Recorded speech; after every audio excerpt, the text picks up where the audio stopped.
You didn't find this by chance. There are no accidents. If you're here, you're standing at the very edge of a major life transformation. You might not see it yet, but the chaos, the doubt, and the feeling of being completely stuck are not signs of failure. They are proof that you are closer than ever to the most wonderful chapter of your life. The great psychologist Carl Jung called this phase the night of the soul, the crucial moment when the old self falls apart so the new self can be born. Before any great breakthrough, life often leads us into darkness, not as a punishment, but to test if we're truly ready to step into our light. So if you're feeling more lost and unsettled than ever before, stay with me. By the end of this, you'll understand why this chaos isn't the end of your story, but the very doorway to a new beginning. Let's talk about the phenomenon that comes before every turning point: chaos and stagnation. Have you ever had a moment where your entire life just stops? You're moving, but you don't know where you're going. Goals that once drove you suddenly feel empty. Beliefs that were your foundation now feel shaky. In the middle of that noise, one quiet, painful question echoes, "What did I do wrong?" According to Carl Jung, this feeling is not a sign you're on the wrong path. It's the exact opposite. It's a signal that you are preparing to enter the most important chapter of your life.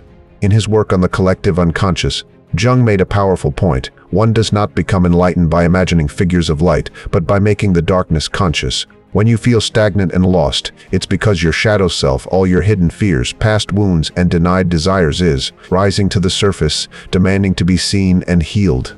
This feeling of being stuck isn't a failure. It means the wall between your conscious mind and your unconscious mind is finally cracking. This crack is what allows for a profound spiritual rebirth. Think of it like a ship at sea.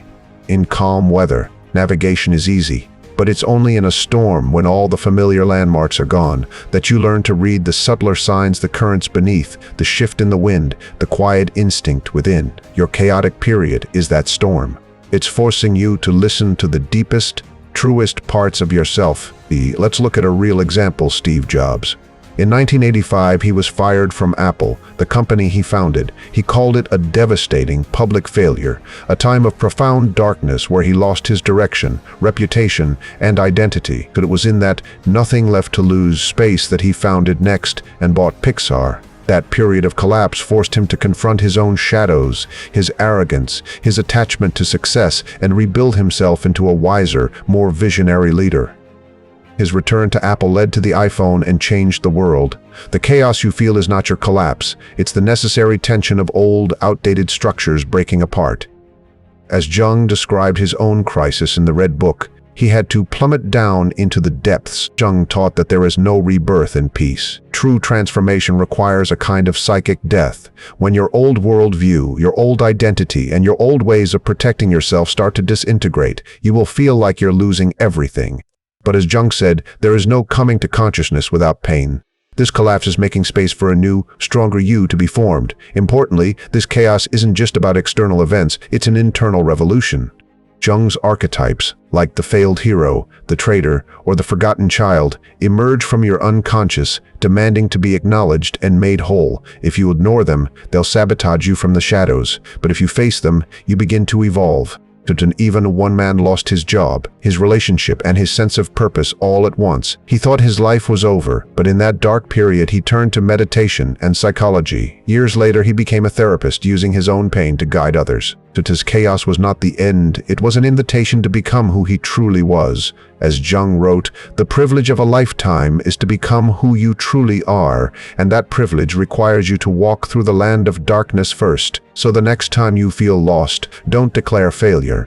You are in the birthing room of a stronger, more authentic, and more radiant version of yourself. Stay with the chaos. Breathe through it. A new chapter, written by your own hands, is rising from the ashes." Now, the second point, the true meaning of chaos is reconstruction from within. The initial confusion and stagnation can be overwhelming, but through Jung's lens, it's not an ending, it's a signal of silent inner restructuring. Your true self is taking shape from the ruins. You might wake up feeling your heart is a barren land. Plans are crumbled, beliefs feel foreign. In panic, many try to fix the outside: new job, new partner, new city. But Jung would say the outer chaos is just an echo. The real revolution is happening inside you. On the journey of individuation, becoming your whole self, chaos is not random. It's a signal that the parts of your psyche you've denied, repressed, or hidden are demanding integration. Jung wrote, "Wholeness is not achieved by cutting off a portion of one's being, but by integration of the contraries." In the chaos, you start to see these opposites clearly. Consider a woman in her 30s. She followed the perfect script: degree, corporate job, marriage. But an inexplicable emptiness grew. One day at the office, she broke down in tears for no clear reason. Her life began to unravel. She lost interest in her job, her marriage strained. Through Jung's eyes, this wasn't a meaningless breakdown. It was her persona, the mask she wore for society cracking. The true self beneath was finally speaking up. Just as a caterpillar must dissolve into a liquid before becoming a butterfly, you must go through a psychological decomposition. You can't just patch up the old version. You have to let it dissolve so your authentic self can emerge from the debris. This woman endured months of chaos and loneliness, but as she listened to her inner call, a buried passion for art, she began building a new life. It wasn't perfect or easy, but it was whole and true to her nature. Another man, a longtime sales employee, fell into deep depression after losing his job. The loss of income was hard, but harder was the loss of identity tied to his title. In the chaotic months that followed, he asked the essential question, "If I'm not my job, who am I?" This is the core question of Jung's individuation. Slowly, he rediscovered a forgotten joy in gardening. He began working on a community farm, finding a genuine connection to the earth and to himself. Chaos in this light is a vehicle. It disrupts what was imposed on you so you can ask, "What truly belongs to me?" Don't rush to extinguish chaos. Stay with it. Journal, meditate, sit with the discomfort. It is your soul calling you into a deeper dialogue. If everything feels like it's falling apart, understand you are not lost. You are being restructured. And when the process completes, you won't just be a better version. You'll be your true self, whole and free. Third, why do we feel such intense fear and doubt? As you move through chaos, you'll start to sense new desires and callings from deep within. But alongside them comes an equally powerful force, fear. Here's the crucial truth. Fear is not a sign you're lost. It's a signal you're getting very close to the core of your being. The human mind has a primal instinct to cling to the familiar, even when it's causing us pain. Jung wrote that our task is to become conscious of the contents that press upward from the unconscious. But becoming conscious is not a gentle process. Your ego, comfortable in its safe zone, will resist fiercely when threatened. As old patterns crumble, a psychological alarm screams, "Something's wrong, go back to safety." A woman, a full-time mother for years, felt empty as her children grew. A perfect career opportunity appeared, but instead of excitement, she was consumed by anxiety. Am I too old?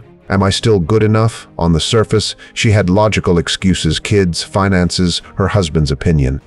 But deep down, her biggest fear was facing the independent, ambitious woman she had buried long ago. Facing your true self means shattering the illusions your ego built, the illusion that you only exist through the roles others give you. As Jung stated, to resist the pressures of the collective, you must be organized in your individuality. To reach that internal strength, you must endure the temporary collapse of everything that once defined you. A young man left a stable office job to pursue farming, a lifelong dream. Immediately, he was flooded with doubt. Am I ruining my future? Friends and family were skeptical, amplifying his fear. Instead of quitting, he learned to sit with the fear, to observe it without being ruled by it. He realized fear wasn't the truth. It was just the final struggle of the old ego before it gave way to something stronger. Fear is the final gatekeeper. It doesn't exist to stop you, but to test if you're ready to let go of old illusions.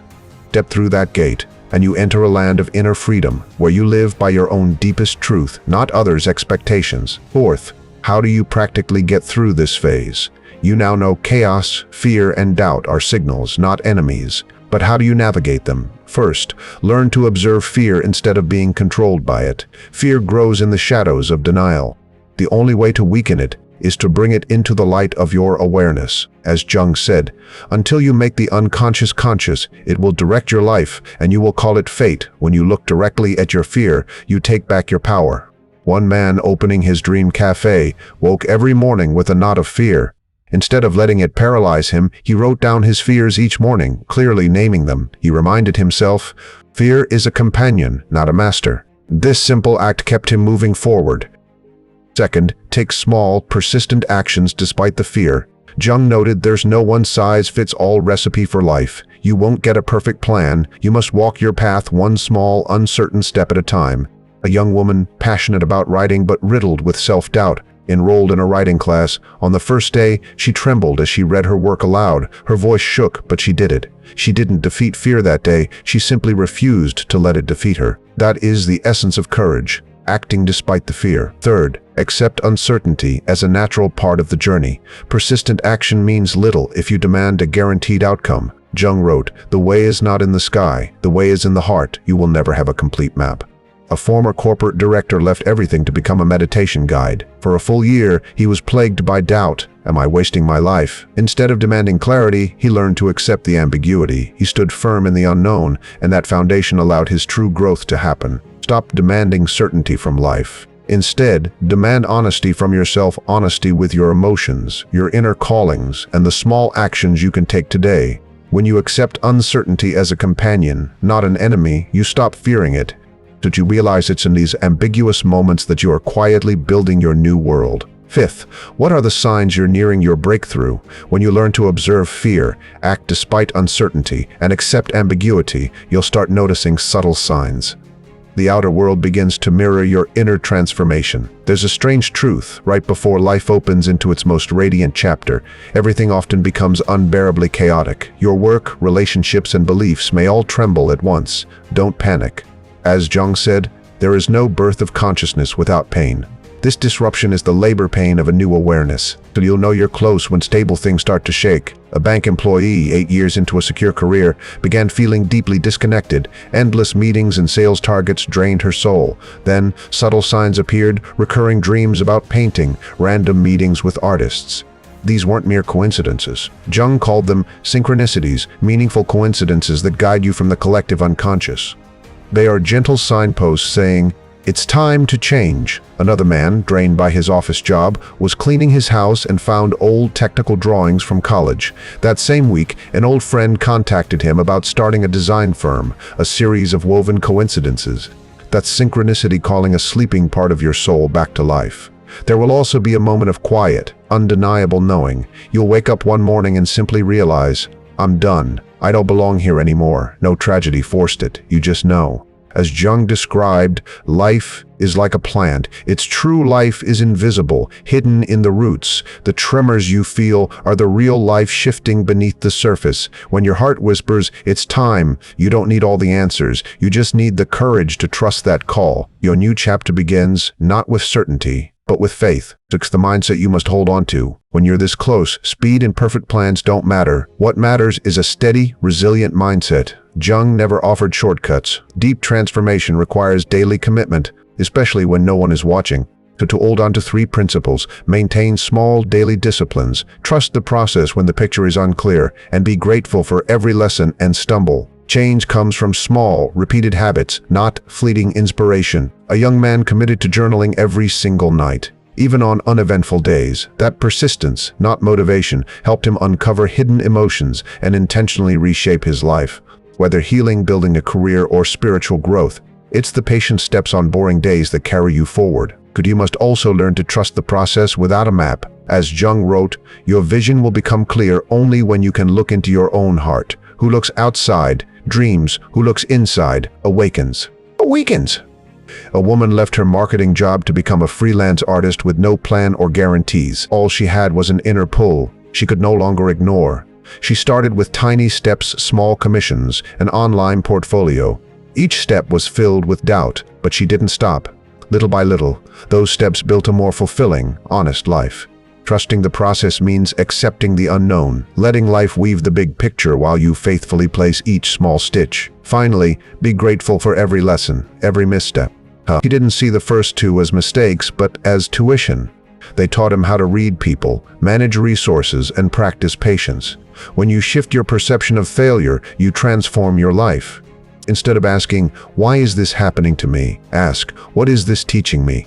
How is this making me stronger?" Always remember Jung's words. The world will ask you who you are, and if you don't know, the world will tell you. With every small step, every time you get back up, you are writing your answer. You don't need to be perfect or have it all figured out. You just need to keep walking, loyal to the deepest calling inside you. The most wonderful chapter of your life is written not in a sudden breakthrough, but in all the days you dared to keep your inner flame alive, even as a faint glow in the middle of the storm. You are at the threshold, not of an ending, but of a beginning deeper than anything you've imagined. You may feel lost, tired, and tempted to retreat to the old, familiar path. But remember, where fear is strongest, the miracle is nearest. Don't look back. Don't let doubt silence your soul's call. In every rebirth, the darkest night comes just before dawn. The moment everything seems to collapse is the moment the old foundation makes way for a new life, more honest, more whole. You don't need to destroy your darkness to be worthy of light. You only need the courage to face it, to walk straight into the fear and uncertainty, and to realize your treasure is buried right there in that dark soil. Your growth, your freedom, the life you deserve is one courageous step away. Seize this moment. Let your fear become your torch. Let the chaos become fertile ground. You are not here to repeat old patterns. You are here to write the most wonderful chapter of your life with the very hands and heart that once trembled but never gave up. If this resonates, share your story below. It might be your first step toward lighting the path for yourself and others. If this journey speaks to you, subscribe. Together, step by step, let's write our most wonderful chapters.